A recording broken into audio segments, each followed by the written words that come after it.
So Matt's been taking us through the book of Matthew, and we've kind of ended what most people think is like this first section. And so what we've ended with is, if you remember, like the temptations of Jesus, right? Jesus gets baptized, and he has this moment where he goes into the wilderness. He hasn't eaten or drank anything for 40 days, and Satan comes to him and gives him these big temptations. And they're such big moments, and it's one of those things, especially when Matthew writes about this, it's filled with pictures and symbols, and there's so much going back and like the temptations he gives him and what he does. And the last temptation that Jesus has there, as you remember, he's taken up to a high mountain, and Satan shows him everything and says, I will give it all to you if you will just but bow the knee to me. And what Matthew's doing there is, as we end this first section of Matthew and go right into the next section, Matthew is starting to draw on something that the entire Bible has really pointed to, and this is the idea or the theme or the location of the mountain, right? And when we think of mountains today, we think of these giant, beautiful, awe-inspiring peaks. You know, I think of, if you know me, if you've been to my house, Hannah and I are trying to hit all the national parks before we retire. So somewhere in our 60s, we'd like to go to all the national parks.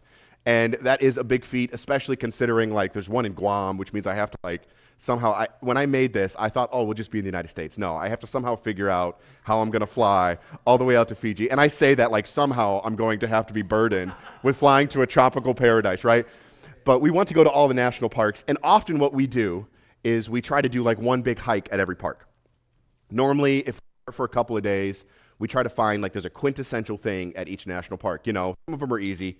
You go to the Grand Canyon, you're there to see the Grand Canyon, right? But we went to Grand Teton National Park, which is in Jackson Hole, Wyoming, and we spent some time, my in-laws, we had like a big family trip out to Montana, Idaho, Wyoming.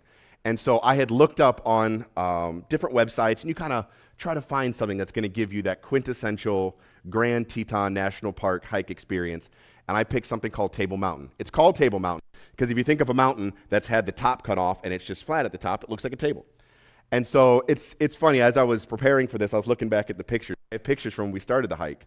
Me and Hannah are like in t-shirts and hiking pants, and we have a backpack on. And by the end of it, we're like in winter parkas, and I have like a ski mask on. There's winds blowing. It was an incredible hike. And the entire time we're doing this, if you're like me at least, Hannah sometimes is better than I am at this, you kind of just think, why did I decide to do this? Right? It's like the first 30 minutes or so of these hikes are fantastic. You're excited, you're going to get to the top.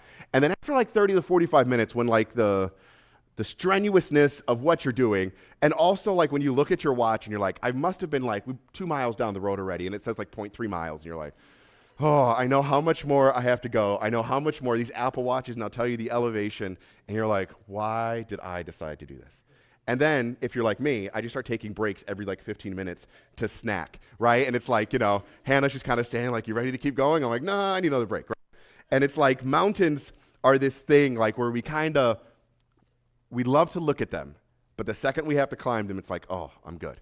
You know, I was reminded as well, there's this volcano in Maui, Hawaii. Hannah and I went there for our 10-year anniversary, and the mountain's name is Haleakala. It's another national park.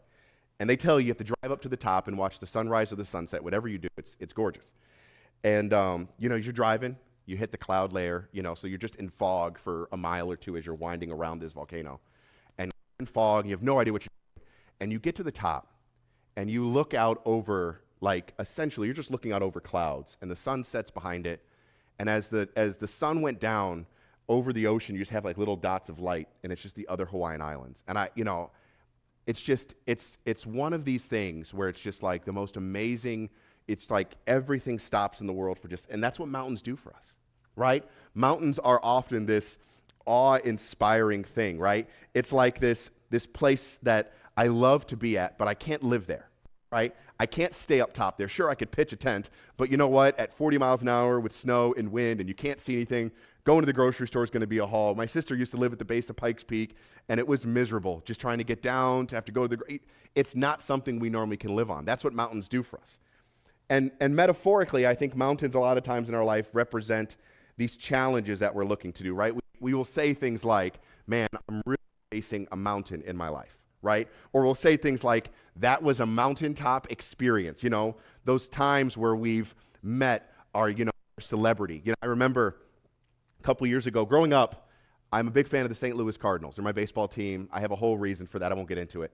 And their greatest player is Albert Pujols. Albert Pujols retired a couple years ago. But Albert Pujols is a Christian from the Dominican Republic, and for 10 years while I was following him, for his first 10 years in baseball, he may have had the greatest 10 years as a hitter that we've ever seen. I mean, unbelievable. They called him the machine. He would just get up, and I mean, it was just unbelievable. And then he left the Cardinals. Time came for him to get a new contract, and the Los Angeles Angels gave him a bigger contract, and he left. But he was still my favorite player. And then for his last season or two, he comes back to the St. Louis Cardinals. And I remember Hannah, for my birthday, I can't remember. Yeah, it was my birthday, right? She took me to a playoff game in St. Louis to watch Albert Pujols play. Last time he was ever going to be there. And earlier that season, I got to go to a Pittsburgh Pirates game and watch him play and hit one of his home runs as he tried to make his way to 700. And I remember I was sitting there in the stands, and just tears are rolling down my eyes. As a sports fan, that's a mountaintop experience. And we all have those, right? Sometimes there are times where we've been at, like, conferences and we've experienced God in a certain way. And sometimes it's more secular, just those moments where we've felt close to somebody. Those are mountaintop experiences. Maybe it's a moment in our career, and we'll use words like peak. I'm at the peak of this, or I've hit the peak of that. It means you've achieved the greatest thing. That's what mountains are for us. They're like this idea of challenge and achievement. But mountains in the Bible are different. There are famous mountains we read about in the Bible. And in the Bible, mountains represent this idea of it is something that is closer to God than I am, right? You think about the way technology wasn't around as much. And in the Bible, mountains were up there is higher than I am here. So up there is closer to God. And so what we have stories in the Bible of people who climb mountains and meet with God there.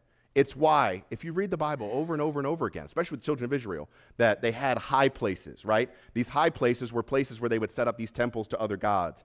And why? Well, it's because it's closer to the heavens, and so because it's closer, that must be a more divine space.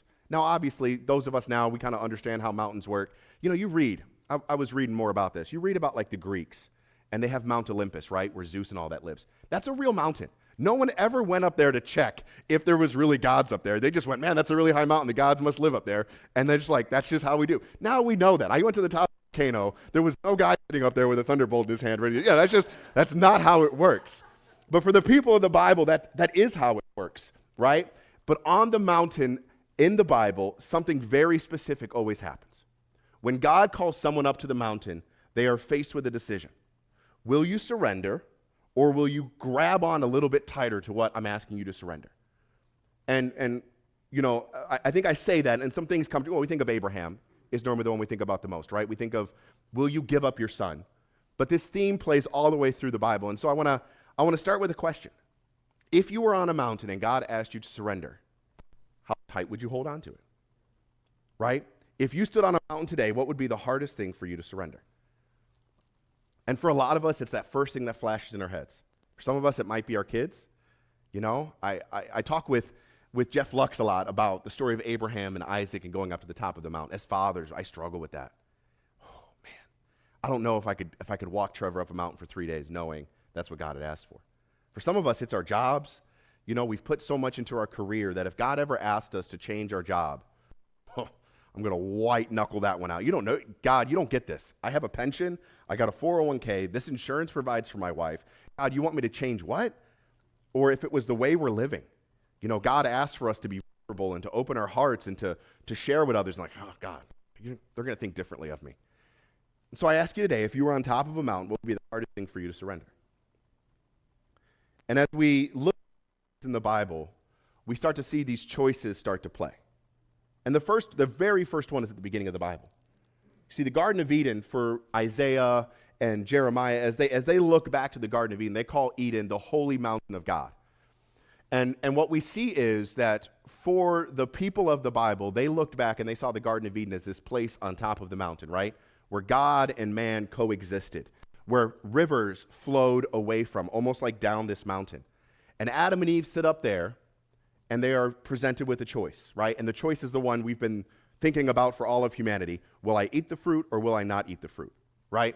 And the choice is this. God says all the way through the creation account, I have created this and it was what? Good, right? I have created this, it was good. And then he goes, do not eat from this tree. Why? Because you'll know good and evil. You'll get to decide for yourself what's good and evil. And Adam and Eve stand there with the fruit, and they said, God said I wasn't supposed to do this, but I want to decide for myself what is good, right? And in that moment where they were called to surrender and say, you know what, God, I will surrender that choice. I will not eat of that fruit. They go, you know what, no, I want to do that, right? And then what's the punishment? Well, you got to leave. You can't be up here anymore. You got to go out, right? And then we think about a little while later in the story, Noah gets off the ark on Mount Ararat. And one of the first things he does after an apocalypse, now think about this. Adam and I love to do these hypotheticals, like what would you do if there was like a zombie apocalypse? And Adam, I'm always like, Adam, like, I don't know. He asked me the other day, like, what would you do with monkeys, like from Planet of the Apes? Would you witness to monkeys? I don't know, Adam. Like, I don't know. Like, I don't think I ever really have to worry about a Planet of the Apes scenario, but if I do, you know. And so, you know, you think about if there was an apocalypse, what's the first thing you're not doing? Well, I'm not going to sacrifice a whole bunch of my food, right? And Noah gets off the ark, and he just starts killing animals as like a sacrifice to God. And God goes, I picked the right guy. Here's my bow in the sky. Good job, Noah. And he goes, go out into the world and be fruitful and multiply. He kind of redoes this whole Adam and Eve story with Noah. And then we get to the Tower of Babel, like 3 or 4 chapters later, and they go, we're not going anywhere. We're building our own mountain here. And God goes, no, you're not. And he confounds their languages, right? And then meet a guy by the name of Abraham, who God and Abraham are like partners. Man, God sees something in Abraham, and he goes, you're my guy. I'm going to take the nation of Israel, and I'm going to bless everybody through this guy, Abraham. And we see this up and down in Abraham's life. I love it. Abraham, for me, has been a fixation for the last few years. Abraham has a whole bunch of these half follows, right? Hey, Abraham, leave your family and go to the land I tell you. All right, sounds good, but I'm going to bring Lot. Hey, Abraham, this is your promised land. I will bless you here. Sounds good, God, but I'm going to go to Egypt. You know, hey, I'm still going to bless you because I have my servant. He's going to have my kids. He's like, no, I'm going to give you a son. Sounds good. I'm going to take Hagar and have my own son. And he kind of like, he has these really good highs and then these other moments where you're just like, what are you doing, Abraham? And you get to the end of his life, and God goes, grab your son, your only son, the one you love, and let's go up to the mountain. And Abraham can weasel out of it. He has every opportunity to. He could grab Ishmael and say, hey, oh yeah, I'm bringing my son. I'll kill Ishmael all day long. I mean, Isaac doesn't have to die. He could just not go, right? He doesn't have to go. He has the promised son. He's going to have a family with him, right? He could weasel out of it in a million different ways. And instead of Abraham walking to the top of the mountain, ties his son down, and is about to kill him, and God goes, hold on, now I know. Now I know, Abraham, you're all in, you've surrendered, right? This idea of I've brought you to the mountain, there's a choice. He does it with Moses, the burning bush, right? Moses is on Mount Sinai, and he has this moment where he goes, I want you to go back to the land where you where you killed somebody, and I want you to go back and lead the people out, the people who like really don't want you and you really don't want them. You're going to do this whole thing, Moses. And Moses is like, yeah, no, I'm not going to do that. God, you don't know me. Like I stutter. I struggle with what I have. I'm not your guy. And God goes, no, I want you to go. And Abraham goes, okay, I'll go. And he goes. And then he brings the people back. And instead of surrendering, the people go, oh, you know what? Here is the God that brought us out of Egypt. And they build a golden calf. And it's like this story of mountains just continues to go through the Bible. And in the story that Adam read, I think it just pictures it best. As Elijah brings the people up, he brings them up to Mount Carmel. And, you know, there's that little snippet in there where you hear about these priests to Baal and Asherah, which, as we read, are just horrible people. Child sacrifice, immorality, these horrible things that are taking place, and they're eating at the queen's table.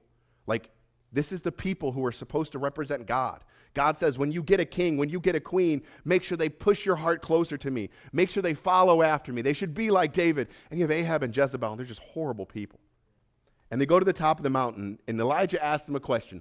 How long, people, are you going to limp between these two people? How long will you choose between Baal and Yahweh? And he goes, today you're going to see which one you should choose. And on Mount Carmel, the fire comes down, and the people see it, like all these priests of Baal are killed, and it's like Yahweh once again shows that here on the mountaintop, you have a choice to make. You can choose to surrender. Like Abraham and Moses and Elijah and Noah, you can choose to bend the knee and say, God, I will give you back what you're asking for. Or you can hold on a little bit tighter. Or we can be like the children of Israel, like, I don't know. We can be like the people at the Tower of Babel and be like, I'm going to do it for myself. We can be like Adam and Eve and say, I want to decide for this. This is on me. This is what I want to do. But there are consequences to that. And for Matthew, as he's writing his gospel, he has 6 or 7 times this mountain theme starts to pop up. And as you read through Matthew, it starts to become like, okay, he's doing this on purpose. And the very first time he does this is with the temptation of Jesus on a mountain. Because once again, here, we'll look at Matthew 4. Let's read it real quick here. We'll start in verse 7. Jesus is answering back after Satan has told him to jump off the temple. Jesus said to him, again, it is written, you should not put the Lord your God to a test. Again, the devil took him, Jesus, to a very high mountain, showed him all the kingdoms of the world and their glory. And he, Satan, said to him, Jesus, all these I will give you if you will fall down and worship me. Then Jesus said to him, begone, Satan, for it is written, you shall worship the Lord your God, and him only shall you serve. Then the devil left him, and behold, angels came and were ministering to him. As Jesus stands up on that mountain, for Matthew, and I think for us, look at this. This is the culmination of all the other mountain stories. And Matthew will continue this mountain theme. It's no coincidence that Jesus now, next chapter, we'll look at in a second, all of a sudden starts teaching on a mountain, the Sermon on the Mount. And then he will stand on a mountain and be transfigured. And there's a whole lesson there for Peter, like, we should stay here. And Jesus goes, you're not getting it, Peter, right? Jesus will sit on a mountainside and will say, God, not my will, but yours be done. Let this cup pass from me, but if you don't want to, I will do whatever you want. He then stands on a mountain at the end of his ministry and goes, all power has been given to me. And he talks to the disciples. He goes, now you need to go out into the world. Now here's the choice. And so like for Matthew, this theme plays all the way through his gospel. And it all starts here, right? All those decisions are leading to this one. Jesus is brought to a high mountain, and he faces the same choice that humanity has faced on the mountain, right? He has been offered the things that Adam and Eve were offered in the garden, whether it's the power, whether it's to decide, hey, Jesus, you can decide what's good. You want to avoid the rest of the 3 years of your ministry? Sure, just bow to me, and you can have that same authority. I'll give it to you right now. You don't have to go to the cross. And Jesus goes, no, I'm not going to take that. He goes, Jesus, you can build your own kingdom like the people at the Tower of Babel did. And Jesus goes, no, my Father will give it to me. I'm not going to build it for myself. You know, you can be like the children of Israel, and you can avoid the presence of God, how scary it is and what you have to do with it. You know, you can avoid all of that, Jesus, and still get what you want. And Jesus goes, no, I don't want any of that. Have the meaning of resurrection without dying, right? You can become the king, be resurrected, because you'll never have to die, Jesus. I got you. You can do this if you will just bow the knee to me. And Jesus goes, no. He says, you can rule the world without suffering the cross. And Jesus looks at him and goes, be gone. I am not doing this. I will bow my knee only to Jesus, only to God, and him only will I serve. And so the mountain in the Bible forces us to look at our life and say, what do I need to surrender? God, what are you asking for? Right? Where Adam and Eve seized and took something for themselves, Jesus goes, I will surrender. Where the Tower of Babel, where they look to consolidate and build and do for themselves and take control, Jesus goes, I will surrender. Where the children of Israel seize for themselves, Jesus says, I will surrender. Where the people like Ahab and Jezebel say, we will serve our own gods, and these are important to us because they give us what we want. Jesus goes, no, I will surrender. And we have the same choice. It's why the psalm I read right at the beginning of the service says, who can ascend God's holy hill? Who can ascend the mountain? It's our call. Jesus starts Matthew 5. We'll look at it here in a minute. He sits down on a mountain, and his disciples come to him. We are called to the mountain, but if we climb the mountain, we have to understand there's a choice that's going to be there. And this morning, I want us to look at our lives, and I want us to ask ourselves, what's he asking for?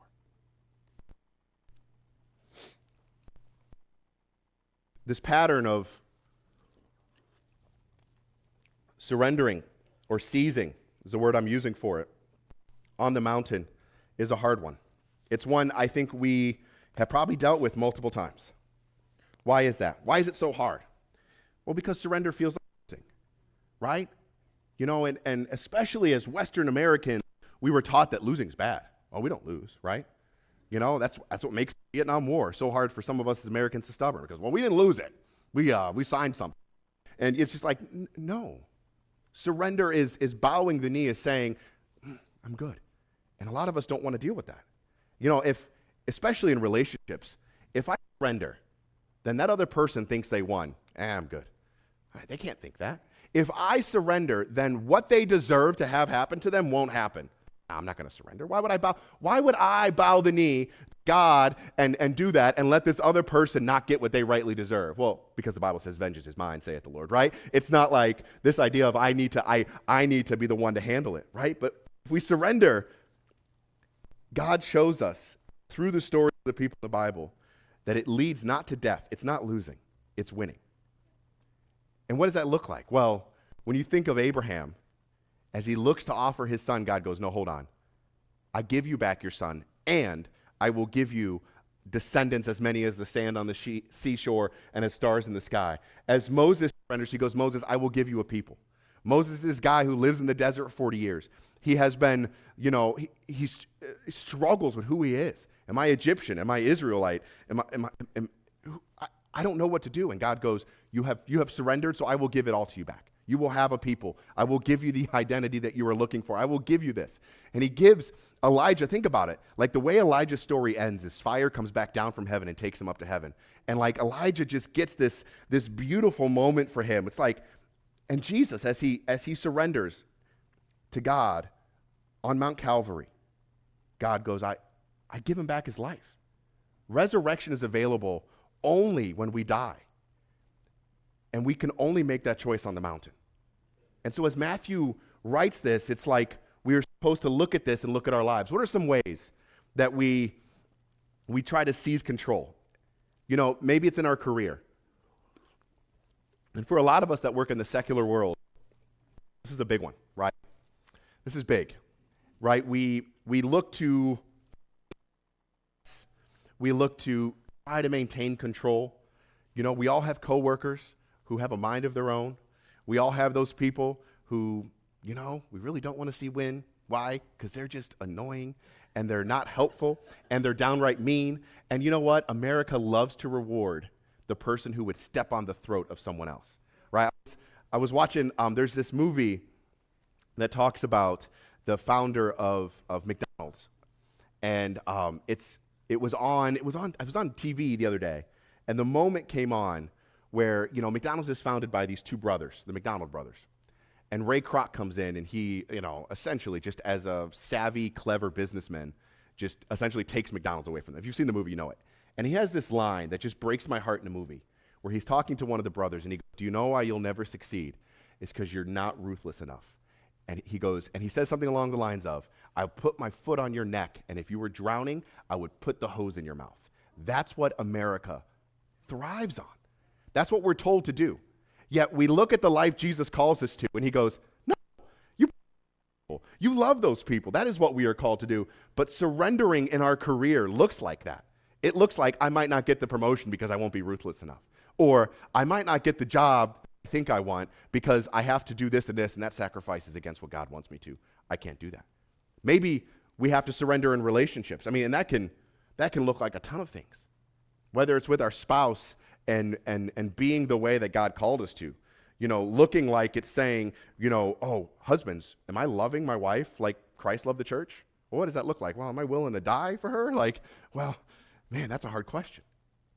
And if we look at the people around us, are we doing what we are supposed to be doing? Are we living in that way? And when we go to the mountaintop, that might be what he calls us to surrender. He might say, hey, while you're up here, this situation with so-and-so, give it up. But God, you don't understand. God, if I give that up, then you're not ready to. Maybe it's not just our career, or maybe it's just our relationship with him. Maybe it's in our faith with him. Maybe it's, we think about the great miracles he's done for us and the way he's worked, yet it's always like, I need another one. God, oh man, what are you going to do for me here? Hey, God, if you do this, then I will follow. And we look at the stories like Gideon, and we're like, God, I need that. And sometimes God's like, I'm not going to give that to you. No, I'm just not. And sometimes when we go to the mountain, he wants us to surrender that. And so you ask, what does surrender actually look like? And let's look over at Matthew 5. See, Jesus comes down off the mountain. The angels minister to him. And then the very very next thing, Matthew like gives us like this time jump. If you watch like superhero movies or something, it'll be like 6 months later. That's essentially what Matthew does for the rest of chapter 4. He's like Jesus lives here, and then he calls his disciples, and crowds follow him, and then chapter 5 starts. Seeing the crowds, Jesus, went up on the mountain, and when he had sat down, his disciples came to him. And he, Jesus, opened his mouth and taught them, saying, Blessed are the poor in spirit, for theirs is the kingdom of heaven. Blessed are those who mourn, for they shall be comforted. Blessed are the meek, for they shall inherit the earth. Blessed are those who hunger and thirst for righteousness, for they shall be satisfied. Blessed are the merciful, for they shall receive mercy. Blessed are the pure in heart, for they shall see God. Blessed are the peacemakers, for they shall be called the sons of God. Blessed are those who are persecuted for righteousness' sake, for theirs is the kingdom of heaven. Blessed are you when others revile you and persecute you and utter all kinds of evil against you falsely on my account. Rejoice and be glad, for your reward is great in heaven, for so persecuted the prophets who were before you. So we ask ourselves, what does surrender look like? And Jesus invites his disciples up to the mountain and says, it looks like being poor in spirit. Well, what does that mean? It means I say, I'm going to surrender my self-sufficiency. God, and if that's not a picture of salvation, going, God, I can't get to heaven on my own. I need you.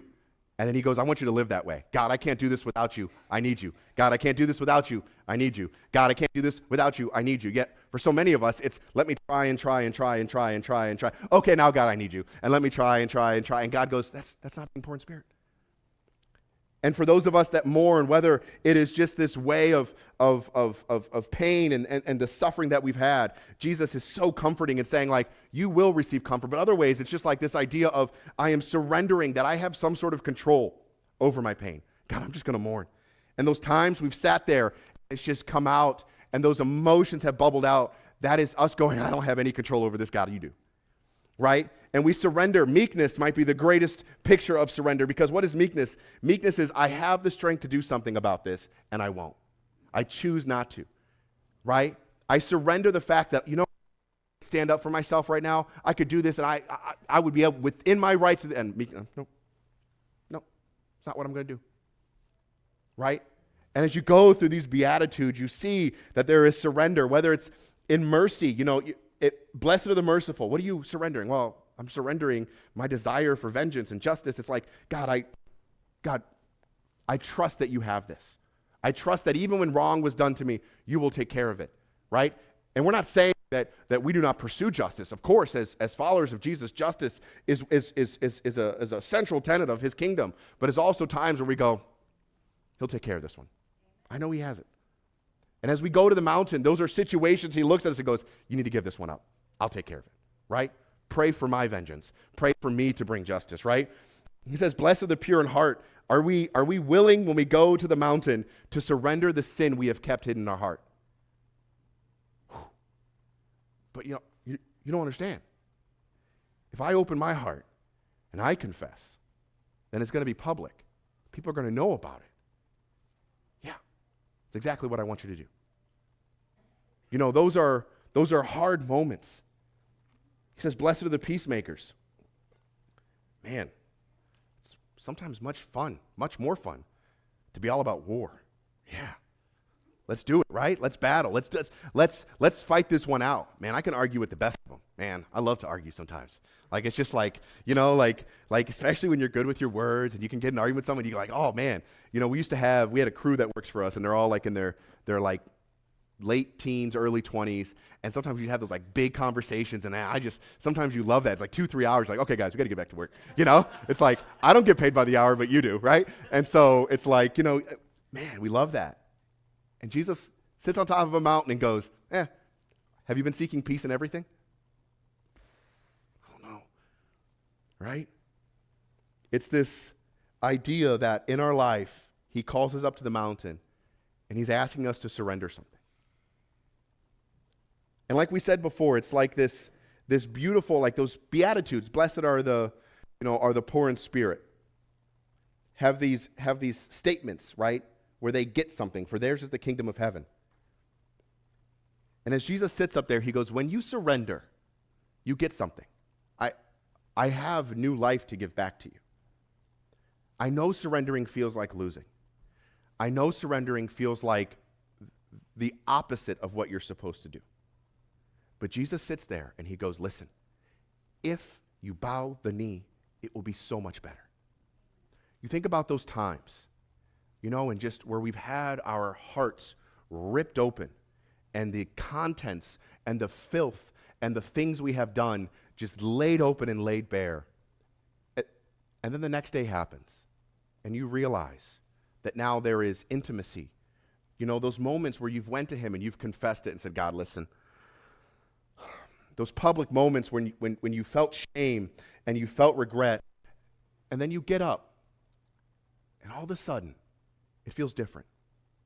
That's resurrection. That's new life.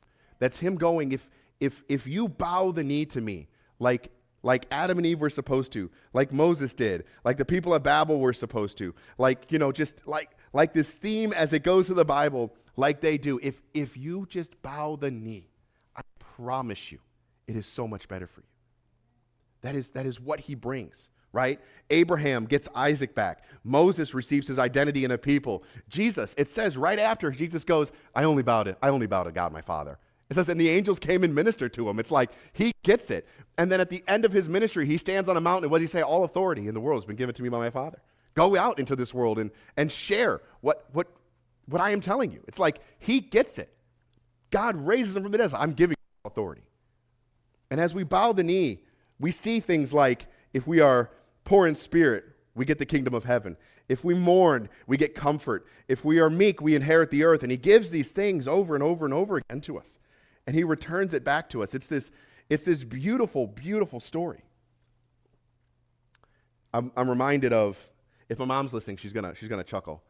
Growing up, my brother Nick and I would go to bed and we need something playing. If it was Christmas time, you had 93.9 on because you had like Christmas music that would play 24/7. And then you had that one random night where you'd wake up and all of a sudden it would be light rock again, and you're like, what in the world's going on? And when you grow up super conservative Christian, you're like, I don't know what's going on now. I got Coldplay playing at 1 a.m., It's just like, but she bought these tapes about this, I believe he's Dutch, about a Dutch missionary to Papua New Guinea by the name of Otto Koning. And I may have told the story, so if I have, bear with me. Otto Koning calls himself the Pineapple Man because as a missionary to Papua New Guinea, there's not a lot that he could plant there. And you think of a Western English-speaking man going to a foreign country. It's not like you can stop at the Walmart that is down the road to pick up your food. So Otto plants pineapples in a little garden there, and he's living amongst this tribe in New Guinea. And it's like 8 or 9 tapes worth of stories about this man who, and the hilarity that ensues, that as the pineapples grow and ripen, they just go missing. And it's because the tribes people are stealing them. And he talks about just the nature of culture and how it works. It's very much a different culture than ours. It's not what's mine is mine, what's yours is yours. It's very much like, this idea of, well, it's the tribes, you're here. And especially as Western people, we just, you cannot walk into my home and come take food out of my pantry and walk out. That's not how that works. And Otto struggles with this, and he tries everything. And that's what part of the stories are. We listened to him as we went to bed. Part of the story is, he's leaving guards, he'd hire somebody, and then he'd find out that they would, bribe his guards with pineapples that they stole from him. So it's like, it would be like if you went to a bank, and I am going to rob this bank, and I'll pay you out of the money you let me rob. It's like, how does it work? He would set up traps, and none of it worked. Otto just has this, it's funny in the moment of story, and he talks about, he goes, it got to the point where I started to hate these people. And the anger in my life began to influence my ministry. And it's like, I'm there to teach them about Jesus. And they began throwing Jesus back in his face. And he just it finally hit him. And he goes, one season, right before they were ripening up and as they were growing, he finally goes to God. He goes, I'm done. They're your pineapples. They're your pineapples. I surrender them to you. And he wakes up the next morning and all the pineapples are there. And he never again had another pineapple stolen. And he continues the story. Same type of thing. You're living in the jungle. And his son gets sick. I believe it's malaria. It might have been like a yellow fever, something like that. And same thing. He struggles, and he struggles, and he struggles, and he struggles. And he's working every way to try to get his son help, and he's younger, so, do you leave the mission field? Do you do all this? And it's just, things that are not available to him. And it's like as he's praying one day, he just goes, God, this is your son. He goes, the next morning I woke up, my son was fine, never sick again. And it's just this beautiful story of a mountaintop experience for somebody with something as simple as pineapples, but that translates into the thing he loved the most. And I asked you at the beginning of all this, if you're on the top of a mountain, what would be the hardest thing for you to surrender? And maybe that's the thing God's asking for. You know, it's like this idea of when we follow Jesus, and as we pursue following him and what that looks like in our life, we have these things that we white knuckle on, you know? And that's that saying that as you grab tighter, your fingers get white as the blood gets pushed out of them. And like we grab and we hold on, and it's like, oh, I can hide this a little bit longer. Or, oh man, I'm not going to give this up. Why would I give up? Why would I give this up? This is the thing that has gotten me through everything, or this is the thing I love the most, or this is my comfort. This is whatever it is. And we see these examples in the Bible of people who had different things. And then we read Matthew's gospel, and we realize that, like Jesus sitting on that mountain in Matthew 5, he's calling us up to the mountain, and he says, but when you get up here, you're going to be asked to surrender something. Jesus doesn't just come down off the mountain from Satan. He decides that he's going to go up a new mountain, and he's going to call his followers up there. And he's calling us up there this morning. You know, you think about what Johnny talked about when it comes to a building, and I think the obvious answer is finances, but there is just so many things he's calling us as a church. He calls us up to that mountain, and if we're on that mountain this morning, the question is, do you surrender or do you seize? Are your knuckles white? Is your hand cramped just because we're trying to hold on to it so tight? Have you tried giving it up? I know it's scary. I've been there. I've white-knuckled my sin in my heart. I've sat there and hidden the person I truly was, because you know what? It is much easier to do that than give it up. So I thought. And we all get to a point, and for me in my life, I didn't have a chance to let it go. God went, I'm gonna make you let go here, buddy, right? And we have those moments where we're up on the mountain, and you get to choose what you're going to do. And what he gives you back is so much better than the thing you gave up. So much better. I know it doesn't seem that way. I know it's difficult. I know it's hard. It's not easy. If it was easy, it wouldn't be a mountain, right? It wouldn't be this long, strenuous journey. It wouldn't be this thing that you're called up to. It wouldn't be called a sacrifice, but it's this thing he is calling us up to. And when we get to the top, he's asking for something. What's he asking for you? Every head bowed, every eye closed. We're going to take a minute. In a minute, I'd love for you to come up to the altar and pray. Maybe kneel at your seat. There's such a big physical thing about just taking your knee and bending it and saying, God, I'm sorry. I'll give it to you. What's he asking for this morning? Is he asking for something as trivial as a pineapple? Is he asking for sin to be revealed in your heart? This is what we are as a church. Would you take a few minutes? We're going to play some in a minute. Would you take a few minutes and would you ask him, what do you want me to give up? What do you want me to surrender? And would you give it to him? What are you white knuckling? What have you been holding on to for far too long that goes, okay. Would you climb the mountain this morning and would you give him something? And let him have the opportunity to give you something far better back. If you would like, you can come up to the altar. I'd be happy to pray with you. I'd be happy. I'm sure there's plenty of people who would love to sit there with you, maybe bow at your seat. But this morning, what do you need to give up?